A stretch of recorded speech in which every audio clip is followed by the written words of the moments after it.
Hello guys, আসসালামু আলাইকুম। বাবুর আব্বু চাপটি খাইবে, পেঁয়াজ, কাঁচামরিচ, ডিম এগুলো মিশিয়ে তারপরে ময়দা বা আটা দিয়ে চাপটি বানাইতে হয়।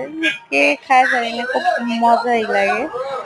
এই অল্প তো সামান্য পানি নিলেও পারেন, না নিলেও পারেন, শুধু ডিম দিয়েই অনেকে বানাইতে পারেন ইচ্ছে করলে।